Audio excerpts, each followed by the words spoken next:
Today we'll be running through the exact 12-week program that added 50 pounds to my squat, 100 pounds to my deadlift, and another 30 pounds to my bench. This is 12 weeks, and if executed properly, you will have similar results, especially if you are training effectively. So let's get started, jumping right in. Let's say squat 1 rep max. Personally, mine is about 515, bench 405, and deadlift 550. And that's all you got to do. And then you click generate program and it'll spit out the entire 12 weeks. So it's about 4 days a week. Week 1, you have squat, so lower. Day 2 is bench, upper, push. Day 3 is upper, pull, so deadlifts, deficit deadlifts. And then day 4 is another bench day. Just because I'm personally a bench specialist, I love to bench. I love chest, shoulders, everything. It's the best part of training. Week 2, same thing. Except we're increasing about 3% on the primary compounds per week. And then this is starting at about 75% of your 1 rep max. And then for the secondary compounds, that's pause squat, deficit deadlift, and it's going to be close grip bench. Those are the secondary compounds. That's starting at about 65%, and it's increasing 5% every single week for this first training block, and that's 3 weeks. And so you have primary compound, secondary compound, and accessories like leg press, hamstring curl, plus side plank. So you're going to do 12, and you're going to go directly into a 15-second side plank per side. And then you're going to do adductor, abductor. So they call them good girl, bad girl. So out, in. And that's the day 1. Day 2 is same thing, wide grip pull downs, incline dumbbell press, just very basic accessories. You want to make sure you're kind of pushing for that hypertrophy, so really focusing on the eccentric. Same thing here, primary compound, secondary compound, and then accessories. There's a superset here as well. Dumbbell ladder raise, you can do 15, and then curls, you can do 20. And then same thing here, rope bicep curl plus rope row, you can do 15 each side.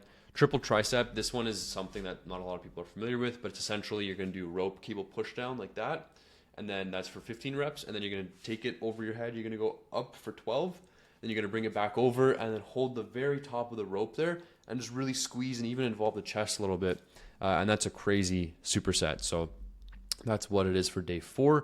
Same thing here, rep ranges 6x6 going up all the way to 330 with this 405 calculated 1 rep max. Now, this is the first phase, so you're going to be doing a lot of heavy volume. That's why you can see 4x4, 3x6, 5x4, very many sets, reps, and the weight's also pretty substantial. Following into week 4 to 6, it's going to be slightly less reps, heavier weight. Here we're starting at about 85%, and we're adding 2% per week. So you can see 440 here, 455, 470. Secondary compounds remain. And then there is a slight variation in the accessories just to kind of work on the muscles that were neglected in that first training block. And so very similar process here, 4 days a week. And then every single week we're progressively increasing weight. And then the following training block, this is week 7, 8, and 9, we're starting to periodize. So we're doing 2 reps, 1 set of 3 reps. Really just training the body to handle heavier loads and not doing as much volume. Still keeping the volume on bench pretty high, but that is because it's only 3 days now. Then following into week 10 and 11, this is where after this third training block here, we've kind of had some time to give the body rest and recovery that it needs. And now we're really starting to pick up the pace. So this is the week 10 and 11, the 2 weeks that happened before the week 12, which is the PR week. And so here you're just kind of testing. You're going 2x2 on squat, then you're doing 4x4, just some light working volume. Week 11, you're doing 2x2 at RP7. Now this is very important. You really want to make sure that when you're doing the RP7, it's as true to RP7 as possible. And if you're unfamiliar with RP7, essentially what it stands for is rate of perceived exertion. And so it's a scale of 1 to 10, 10 being you have absolutely no more reps left in the tank, 9 is you have 1 more rep left in the tank, 8 is 2 reps, 7 is 3 reps, and so on. So with RP7, you want to make sure you get off of that second rep, and as soon as you rack that squat, you want to mentally and consciously envision, think to yourself, how many reps did I realistically have right there? And if the answer is 3, then you're right in that RP7 range. That's perfect. Take that weight and then use it for this next set that I'll get into in just a sec. So week 10 is really just using the weights and just really training the body to push a little bit heavier before we start RP7 lifts. And then once we do all the RP7 lifts and you have dotted down what your RP7 for 2x2 was, RP7 for 5x7 on bench, 2x1, you're doing 2 singles at RP7 on deadlift, and they're doing 2 doubles on bench press RP7 as well.